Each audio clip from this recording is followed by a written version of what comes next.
बिस्मिल्लाहिर्रहमानिर्रहीम। Technical jobs info 1.0 में खुशामदीद। अस्सलाम वालेकुम।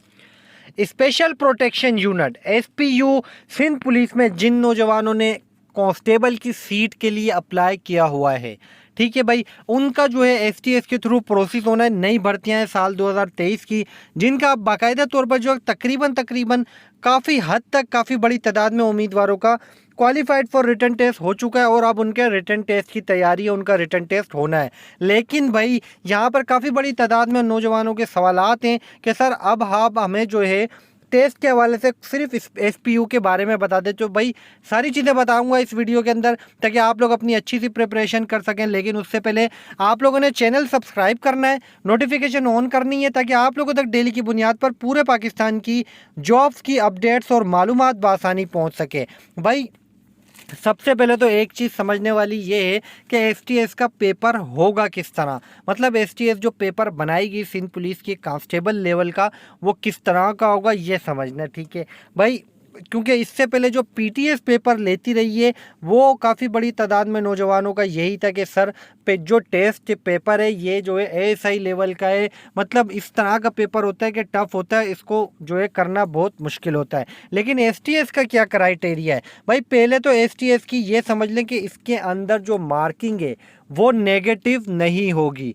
तो अब यहाँ पे आपका मसला ये है कि नेगेटिव मार्किंग तो नहीं होगी, लेकिन इसका जो पेपर होगा मैं आपको फिर बता दूं थोड़ा सा टफ होगा, थोड़ा सा मुश्किल होगा, ठीक है। आप लोगों ने अच्छे से तैयारी करनी है। यहाँ पर मैं आपको नॉलेज में ये इजाफा कर दूं, आपने सबसे ज़्यादा जनरल नॉलेज के सवालात याद करने और जो है अपनी इंग्लिश ग्रामर पे फोकस करना है। आपकी इंग्लिश ग्रामर अच्छी हो और उसके बाद तीसरे नंबर पे जो है आप लोगों ने जो है अपने इंग्लिश के क्वेश्चन कर लिए और जनरल नॉलेज के कर लिए, तो फिर थोड़े से रह जाते हैं अल्फाज मुतराजिब, अल्फाज मुतजाद, वाहिद जमा, ठीक है ये। और जिसकी मैथमेटिक्स अच्छी होगी वो कैलकुलेशन करके अपने माइंड से जो है मैथमेटिक्स के सवाल भी कर लेते हैं, तो फिर आप लोगों के पास कुछ बचता ही नहीं है और आप इंशाल्लाह अच्छे नंबरों से क्वालिफाई कर जाएंगे, क्योंकि नेगेटिव मार्किंग नहीं है। लेकिन इसके अंदर काफ़ी बड़ी तादाद में सवाल ये भी है कि पेपर होगा कौन सी लैंग्वेज में। जो PTS लेती थी भाई, PTS पेपर देते थे PTS वाले, उसके अंदर तीनों लैंग्वेजेस होती है, मतलब इंग्लिश भी लिखी होती थी, इंग्लिश के साथ साथ तो उसके साथ साथ इंग्लिश की ट्रांसलेट उर्दू में भी होती थी और सिंधी में भी होती थी। लेकिन अब STS किस तरह से करेगा?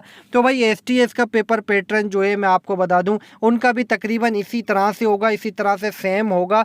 लेकिन जो है STS का जो पेपर होगा वो बिल्कुल इसी तरह से मतलब जो है मिलता जुलता होगा, लेकिन अब इसके अंदर क्राइटेरिया जो है इसके अंदर जो है इंग्लिश होगा। ज़्यादातर चांसेस यही है कि इंग्लिश होगा, लेकिन जो है अब रिक्रूटमेंट बोर्ड से रिक्वायरमेंट पूछी जाएंगी, फिर रिक्वायरमेंट के हिसाब से जो अब तक मुझ तक मालूमात है कि भाई वो यही है कि ये पेपर भी भाई उर्दू, इंग्लिश और सिंधी में होगा। लेकिन ज़्यादातर चांसेस यही है कि सिर्फ इंग्लिश लैंग्वेज में हो और उर्दू में हो, इससे ज़्यादा ना हो। इस दोनों के अंदर जो नौजवान हैं वो पेपर पढ़ लें, ट्रांसलेट कर लें और जो है उसके आंसर दे दें। लेकिन उसके बाद पेपर की आंसर कीज़ भी आएंगी, तो भाई बिल्कुल आंसर कीज़ भी आएंगी जब आप अपना पेपर दे देंगे।